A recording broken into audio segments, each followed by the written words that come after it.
Hi, I'm David Himel Brothers Leather. We're a custom leather jacket maker here in Toronto, Canada. We make bespoke jackets. If you like this video and you want to learn about leather jackets and jacket making, then follow us on Instagram. It's Himel Bros, or YouTube, Himel Bros Leather. That's our channel. Today I'm going to talk about one of my jacket models, which is called the Peregrine. Before I do discuss it, I just want to give a shout out to Free Note Cloth, made my jeans. Japanese 20-ounce indigo denim, their Pertola cut, which is their narrow leg cut. I'm wearing my Viberg boots. Himel Brothers Viberg boot collaboration. Himel Brothers black pocket tee. And I think that's about it. I'm wearing my skin and my balding ass head. So, why Peregrine, the name? I like to brand all my jackets with uniquely Canadian themed names, especially the Canadian wilderness, which I spend a lot of time in. And the Peregrine is one of the fastest creatures on the earth. They can be clocked at speeds over 100 miles an hour. They're a hunter. They're a falcon. It's a predator. And we see them up here, so I thought that would be a very cool and appropriate name for a jacket that I designed and based on a 1930s style. So this jacket is currently not on our website. It will be coming soon, and I am going to talk about the leather and I'm going to talk about the design. Okay, so this particular jacket was one where I modified a design of a very famous jacket maker from California called Block Built. Block was a company named after Herman Block, and I've talked about him in the past. He was one of the biggest tanners on the West Coast, a German Jew who migrated to California and basically became one of the preeminent historical figures in the leather industry in the West Coast of the United States. He had a massive operation in multiple locations in California. Menlo was in San Francisco was one of the main ones, which, as we know now, is famous for internet and tech companies, but at that time was a tannery district in which he operated the largest of the tanneries.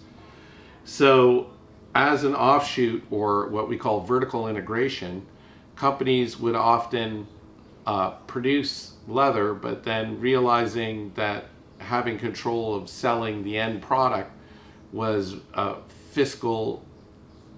better way of making money, they would go not just in terms of manufacturing raw product, but then they would take it to the next level, and they would manufacture garment, they would manufacture maybe shoes, maybe they would manufacture tents.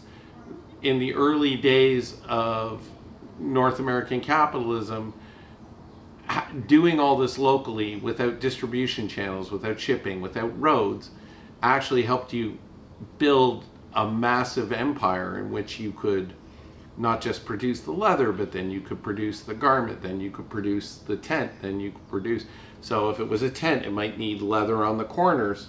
So then you got into the canvas business. So maybe you bought a sailmaker, or maybe you were a sailmaker and you decided to go into making car covers for early cars, as good examples in Washington State with Seattle Sport Togs, which was a leather jacket company that was an offshoot of Seattle Woolen Mills, who got into the leather business because they started manufacturing wool and leather products. Then they got into the denim business with Black Bear, and they got into the leather business with Seattle Sport Togs, again vertically integrated. A lot of those vertically integrated companies got broken up in the 20s and 30s because they went from being aggressive manufacturer, distributor, retailers to monopolies that were not allowing competition in the market. But there's a sort of golden period all the way up to the 30s of vertically integrated companies. Block Built was one of those companies. So because the West Coast, the weather was so warm, and the vistas and the vast opportunities for automobiles and motorcycling, Hollywood, there were a lot of super flash designs that came out of the West Coast that were unique to the West Coast style of leather. And as a guy who collected leather and collects leather, I can tell you there's a very distinct sort of style to West Coast leather, and Block Built was one of the preeminent leather jacket makers, and they developed an offset motorcycle double rider style that they had multitudes of variations of.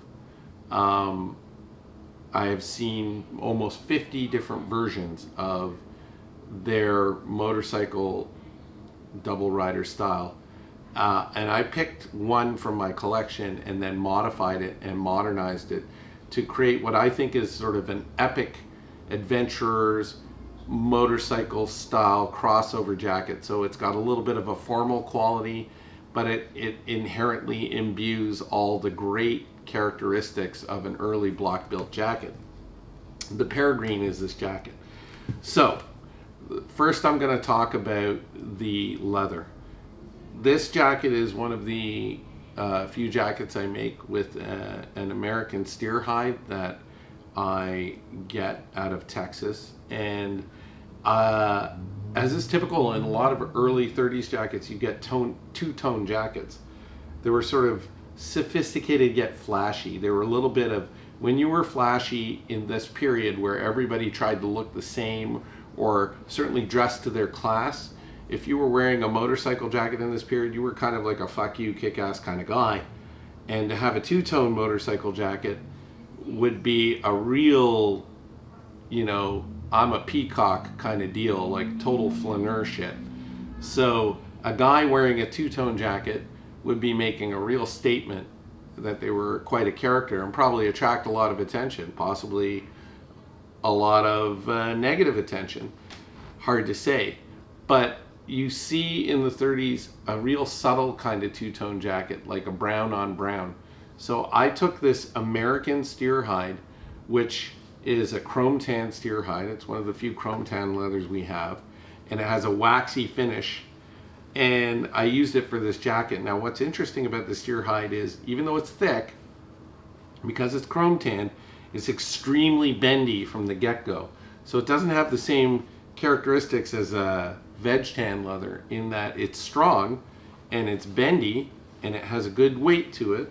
It's a 1.2 millimeter thick leather, but it feels like it's broken in right from the day you buy it.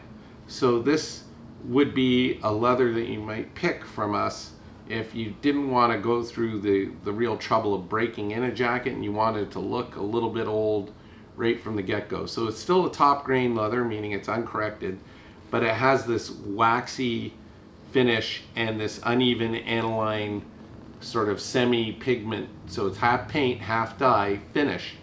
So what makes that really interesting is that you get an incredible variance of color, from light tones to dark tones in the leather, especially in the light.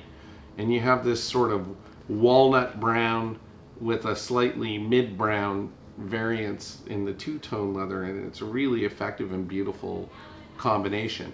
The other interesting thing about this American steer hide is it has what we call pull-up.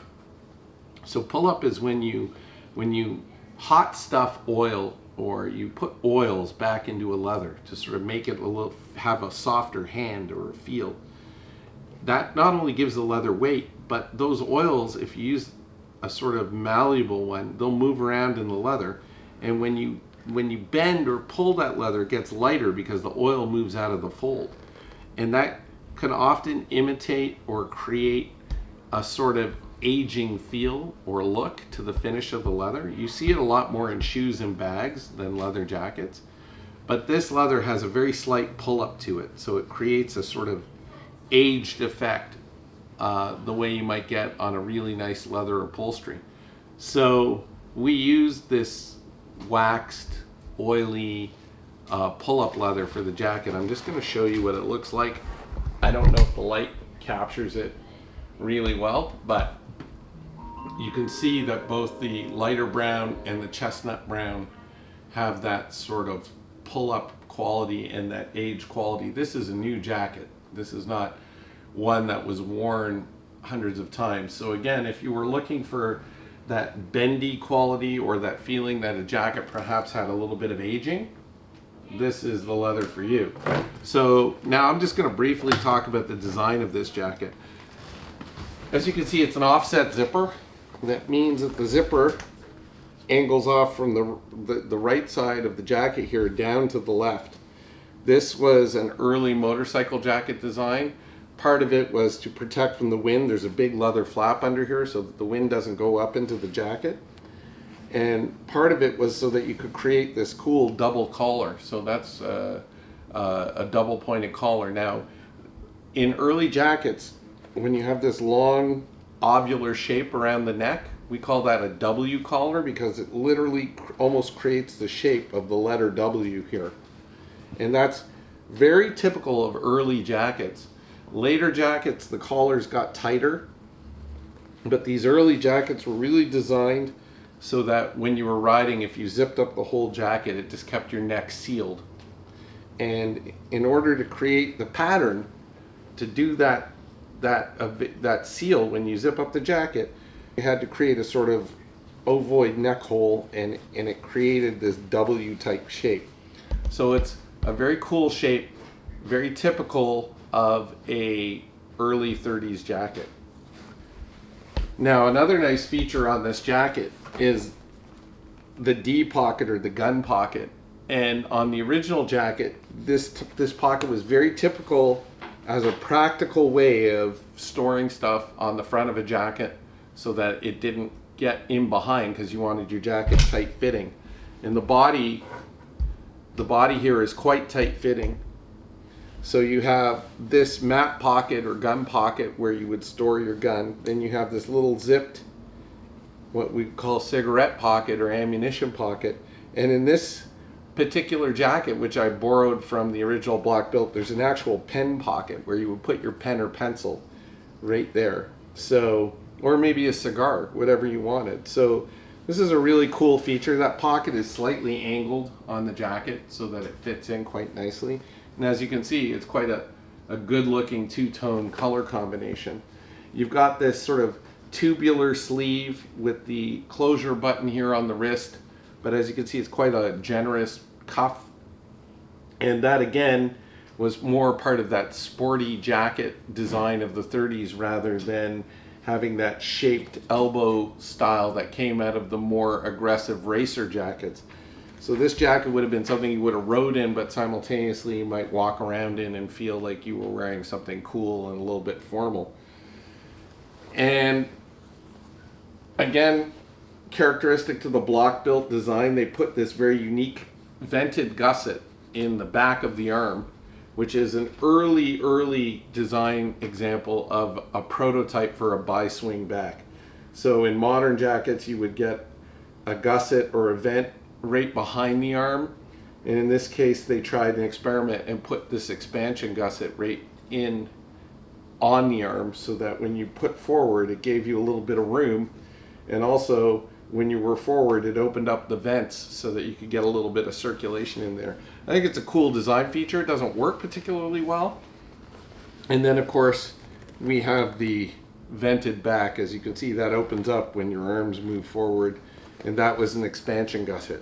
And as is typical of 30 style jackets, this is sport style with a half belt, so it's a little bit longer, and it has these lovely little decorative pleats to give the triangular shape to the body. So in this jacket design you get this great shape to the body with the sort of looser arms, and it fits very much like almost like a cool short-waisted Ike jacket, Eisenhower jacket, or military jacket. So quite like this design. We will be offering it again for custom and bespoke. In this case we have I'll just open it up.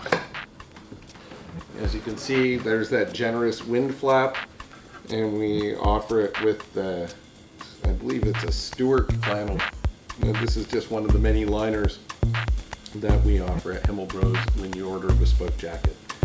So I hope you like this design and discussion about this oil finish chrome tan steer hide Peregrine jacket. If you enjoyed this discussion, follow us on Instagram, Himel Bros, or our YouTube channel,